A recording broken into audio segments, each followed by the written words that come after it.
మనం ఈరోజు చెప్పుకునే లెసన్ ఫ్రెంచ్ విప్లవం అండి. 9th క్లాస్ టెక్స్ట్ బుక్ నుండి ఫ్రెంచ్ విప్లవం అనే లెసన్ని మనం ఎక్స్ప్లెయిన్ చేసుకుంటున్నాము. రాజ్యాంగబద్ధ రాచరికంగా ఫ్రాన్స్. జాతీయ శాసనసభ 1791లో రాజ్యాంగ ముసాయిదా తయారు చేసింది. రాచరిక అధికారాలను పరిమితం చేయటం దీని ప్రధాన ఉద్దేశం.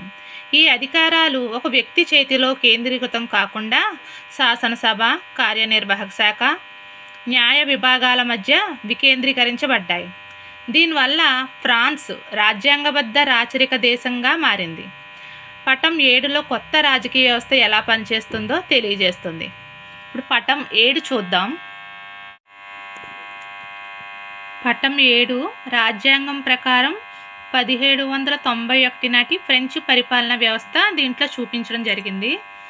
ఇక్కడ రాజు ఉన్నాడు. రాజు కార్యనిర్వాహక విభాగంలోకి వస్తాడు.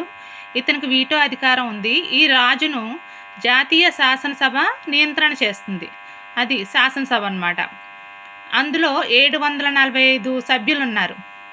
వాళ్ళని ఓటర్లు ఎవరు ఎన్నుకుంటారు? పురుషులు, 50,000 మంది పురుషులు ఓటర్లు ఈ 745 మందిని ఎన్నుకుంటారు. తర్వాత న్యాయ వ్యవస్థ ఉంది. న్యాయ వ్యవస్థలోని న్యాయమూర్తిని ఎవరు ఎన్నుకుంటారంటే క్రియాశీలక పౌరులు. ఓటు హక్కు కలిగిన వారు 28 మిలియన్ల జనాభాలో సుమారుగా 4 మిలియన్ల మంది. వీళ్ళు న్యాయమూర్తిని ఎన్నుకుంటారు.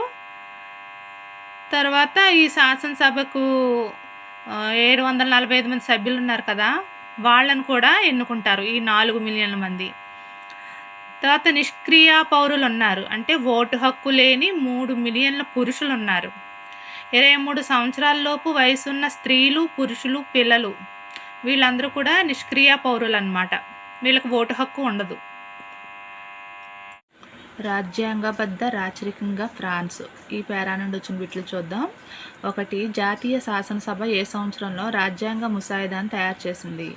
1791 సంవత్సరంలో. 2. రాజ్యాంగ ముసాయిదా ప్రధాన ఉద్దేశం ఏమిటి?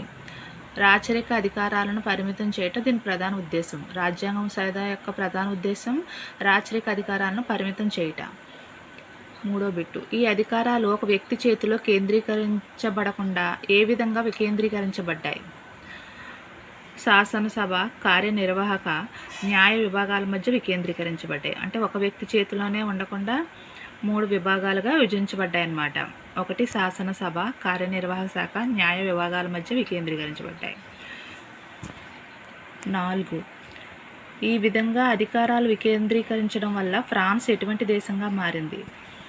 ఫ్రాన్స్ రాజ్యాంగబద్ధ రాచరికపు దేశంగా మారింది. ఈ విధంగా అధికారాలు వికేంద్రీకరించడం వల్ల ఫ్రాన్స్ రాజ్యాంగబద్ధ రాచరికపు దేశంగా మారింది. 5. రాజును నియంత్రణ చేయ అధికారం ఎవరికి కలదు? రాజును నియంత్రణ చేయ అధికారం జాతీయ శాసనసభకు కలదు. 6. జాతీయ శాసనసభలో సభ్యుల సంఖ్య ఎంత? 745 మంది సభ్యులు కలరు. జాతీయ శాసనసభలో 745 మంది సభ్యులు కలరు. 7. జాతీయ శాసనసభ సభ్యులను ఎవరు ఎన్నుకుంటారు? 50,000 పురుష ఓటర్లు, క్రియాశీలక పౌరులు సుమారుగా 4 మిలియన్ల మంది ఎన్నుకుంటారన్నమాట జాతీయ శాసనసభ సభ్యులను. 8. నిష్క్రియ పౌరులు అనగా ఓటు హక్కు లేని 3 మిలియన్ల పురుషులు, 25 సంవత్సరాలలోపు వయసున్న స్త్రీలు, పురుషులు, పిల్లలు వీళ్ళు నిష్క్రియ పౌరులుగా ఉన్నారు. 9వ బిట్టు. న్యాయమూర్తిని ఎవరు ఓటు ద్వారా ఎన్నుకుంటారు? క్రియాశీలక పౌరులైన వారిలో సుమారు 4 మిలియన్ల మంది ఓటు ద్వారా ఎన్నుకుంటారు. క్రియాశీలక పౌరులైన వారిలో సుమారుగా 4 మిలియన్ల మంది ఉన్నారు. వాళ్ళ ఓటు ద్వారా న్యాయమూర్తిని ఎన్నుకుంటారు. 10. 1791 నాటి రాజ్యాంగం పరోక్షంగా ఎన్నికైన జాతీయ శాసనసభకు ఏ అధికారం ఇచ్చింది? చట్టాలను చేసే అధికారం ఇచ్చింది. 1791 నాటి రాజ్యాంగము పరోక్షంగా ఎన్నికైన జాతీయ శాసనసభకు చట్టాలను చేసే అధికారం ఇచ్చింది. 11. ఓటు వేయడానికి ఎటువంటి పౌరులు అర్హులు? ఓటు వేయడానికి 25 సంవత్సరాల వయసు పైబడి ఉన్నవారు, కనీసం 3 రోజుల కార్మిక వేతనానికి సమానమైన పన్నులు చెల్లిస్తున్న పురుషులు. అంటే ఓటు వేసే హక్కుపై అర్హతలు ఉన్నవారికి మాత్రమే ఉందన్నమాట. 25 సంవత్సరాల వయసు పైబడిన ఉన్నవారు, కనీసం 3 రోజుల కార్మిక వేతనానికి సమానమైన పన్నులు చెల్లిస్తున్న పురుషులు, వీళ్ళకి మాత్రమే ఈ అర్హత ఉన్నది, ఓటు వేసే హక్కు. 12 స్త్రీలకు ఏ పౌరులుగా వర్గీకరించారు? స్త్రీలను నిష్క్రియ పౌరులుగా వర్గీకరించారు. వారికి ఓటు హక్కు అనేది ఉండదు.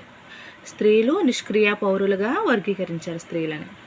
13 శాసనసభ సభ్యునిగా ఎన్నిక అవ్వటానికి ఎవరు అర్హులు? అధిక మొత్తంలో పన్ను చెల్లిస్తున్న వాళ్ళు మాత్రమే అర్హులు. శాసనసభ సభ్యునిగా ఎన్నిక అవ్వాలంటే అధిక మొత్తంలో పన్ను చెల్లిస్తున్న వాళ్ళు మాత్రమే అర్హులు అన్నమాట. మీకు ఈ వీడియో నచ్చితే నా ఛానల్కి లైక్ చేయండి, సపోర్ట్ చేయండి, సబ్స్క్రైబ్ చేయండి.